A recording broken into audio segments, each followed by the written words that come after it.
Ito ang mundo ng mga maskara, kung saan lahat ng tao ay kailangang magsuot nito.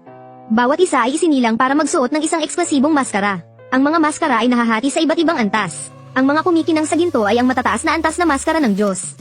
Kayang iangat nito ang isang tao sa tagumpay sa isang iglap, habang ang mga kupas at walang kislap ay ang mga maskara ng mga nasa laylayan. Wala kang magawa kundi ang magpapi sa iba.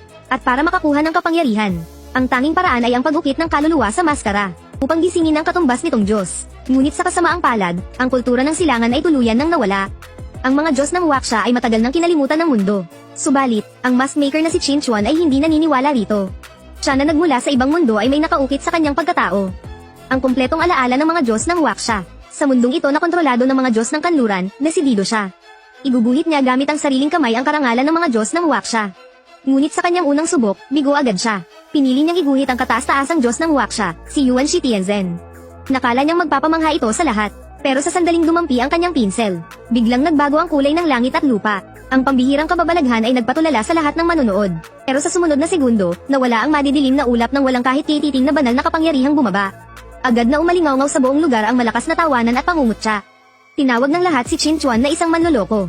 Hindi raw nag-e-exist ang kung sino mang Yuan Shi Tianzhen na yan. Matapos ang ilang pagsubok, nawalan na rin ng pag-asa si Qin Chuan. Talaga bang walang mga Diyos ng silangan sa mundong ito? Bakit? Malinaw ko itong naramdaman. Pero bago pa man niya maayos ang kanyang sarili, ang kanyang matalik na kaibigang si Xiao Qiang ay nagdala ng nakakagimbal na balita. Ang dating nobya pala ni Qin Chuan na si Lin Qingya ay nakaguhit ng isang S-class na maskara ng Diyosa ng digmaan na si Athena. At kumapit pa ito sa makapangyarihang batang amo ng pamilyang Chen, si Chenle. At itong si Chenle, gamit ang isang A-class na Diyos ng lakas.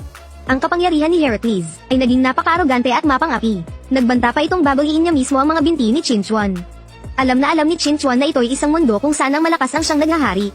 Kung hindi niya magay-gising ang isang Diyos, wala siyang magagawa kundi ang magpaapak-apak sa iba. Bigla, naisip niya ang dahilan. Masyadong napakalawak at makapangyarihan ng kapangyarihan ng Three Pure One's Taoist ancestors. Hindi kayang kontrolin ng spiritual power niya, kaya napilitan siyang humanap ng ibang paraan.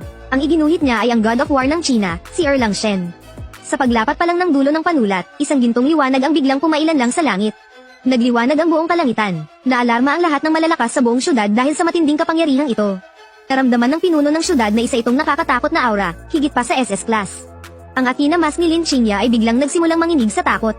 Ang pinuno naman ng pamilya Chen ay para nang nabaliw.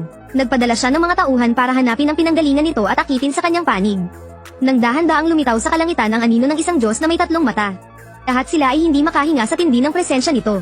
Napakalakas. Hirap na hirap akong huminga. Ang maskarang to, siguradong mas mataas pa sa S-class. Nanginginig sa takot ang Athena mask ko. Natatakot din pala ang mga Diyos. Kasunod nito, ang anino ni Erlang Shen ay tuluyang sumanib sa katawan ni Qin Chuan. Agad na nagising sa kanya ang maalamat na kakayahang Heavenly Eye. Pero malinaw ring napagtanto ni Qin Chuan na masyadong mahina ang kanyang spiritual power. Kaya lang nitong dalhin ang maliit na bahagi ng kapangyarihan ni Erlang Shen. Ang mas ikinagulat niya ay ang mga tao sa mundong ito ay iisang beses lang makakaguhit ng maskara ng Diyos sa buong buhay nila. Pero siya, wala siyang anumang limitasyon.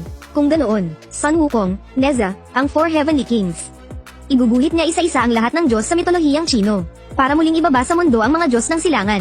Pagbalik sa dormitoryo, ang kaibigan niyang si Xiao Qiang ay gumastos ng 3,000 para sa isang B-class na maskara ng mga higanti, at gusto pa niyang turuan si Qin Chuan na maghanda para sa pagsusulit sa katapusan ng taon.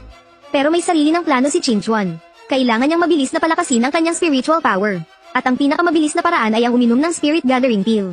Pero pagdating pa lang niya sa Resource Department, hinarang na siya ng 3 alipores ni Chenle. Gamit ang kapangyarihan ng pamilya Chen, nagbanta silang babagiin ang mga kamay at paa ni Qin Chuan. Ininsulto pa nila ang nakaraan nila ni Lin Qingya. Akmang gagamitin na sana ni Qin Chuan ang kanyang Heavenly Eye para turuan ng leksyon ang mga bully na ito. Nang biglang dumating si Teacher Zhang para pigilan ang away sa loob ng eskwelahan. Ang Teacher Zhang na ito ay anak ng principal, at siya rin ang awakener ng S-class na Death Goddess na si Hila. Mabait niyang pinaalalahanan si Qin Chuan na lumayo sa pamilya Chen. Tutal, ang pamilyang Chen ang naghahari-harian sa syudad. Pero malinaw kay Qin Chuan na nasa likod niya ang buong mitolohiya ng China. Ang isang hamak na pamilyang Chen ay baliwala lang sa kanya. Pero hindi niya inasahan na hindi talaga siya titigilan ng pamilyang Chen. Lihim pa nilang inutusan ang kanilang mga tauhan na pagdiskitahan ang pinakamamahal na kapatid na babae ni Qin Chuan. Nang dumating si Xiao Qiang na natataranta para magbalita, agad na sumiklab ang galit ni Qin Chuan. Biglang sumabog ang kanyang espiritual na lakas. Ang nasa tabi niyang si Xiao Qiang ay natigilan sa lakas na iyon at hindi makapagsalita. Para siyang baliw na sumugod sa infirmary. Nang makita niyang durog ang mga buto sa parehong binti ng kapatid niya, iminungkahi ng doktor na putulin na lang ang mga ito. Ang kaisa-isang lunas, ang Bloodbone Continuity Ointment, ay hindi mahanap sa buong akademya. Ang mas malala pa, kasabwat pa ng pamilyang Chen ang direktor ng paaralan. Binaligtad niya ang katotohanan, sinabing aksidente lang na nadulas at nasaktan ang kapatid niya. Walang kinalaman dito ang paaralan at ang pamilyang Chen. Naglabas pa siya ng 3 piraso ng pinakamataas na uri ng spirit pills para lang patahimikin si Qin Chuan. Para kalimutan na lang niya ang nangyari. Kung hindi, ipapatansik siya sa paaralan. Agad na tinapakan at dinurog ni Qin Chuan ang 3 spirit pills. Sumigaw siya sa kapangyarihan ni Erlang Shen sa loob ng kanyang katawan. Alam niyang minsang biniyak ni Erlang Shen ang bundok para iligtas ang kanyang ina. At naranasan nito ang pait na makitang hinihiya ang iyong pinoprotektahan. At sa pagkakataong ito, hindi niya hahayaang masayang ang pagdurusa ng kanyang kapatid. Nang marinig ito, agad na nakiisa ang damdamin ni Erlang Shen. Pumayag itong ipahiram ang lakas niya kay Qin Chuan. Samantala, abala pa rin sa pagbubunyi ang pamilyang Chen at si Lin Qingya. Lihim pang gumawa ng paraan ang direktor, para paglabanin si Qin Chuan at Chenle sa entablado ng year-end assessment. Ang plano ay hayaan si Chenle na durugin si Qin Chuan sa harap ng lahat para tuluyan na siyang tapusin. Mas mayabang pang tumayo si Chenle sa entablado, at ipinagsigawan na siya ang makakakuha ng unang pwesto sa assessment, para makasali sa Trial of the Gods at agad na umangat sa kapangyarihan. Habang inaabangan ng lahat ang nakakahiyang pagkakabugbog kay Qin Chuan, saka palang dahan-daang umakyat sa entablado si Qin Chuan. Hinahanap mo ko, linisan siya ni Chenle ng may pang-uuyam. Sa isip-isip niya, naghahanap lang ng sariling kamatayan si Qin Chuan. Pero sa isang iglap, biglang naganyong tunay ni Erlang Shen si Qin Chuan. Hawak ang 3-pointed, double-edged spear. Walang anumang sabi-sabi, sa isang saksak lang ay tinagos niya si Chenle.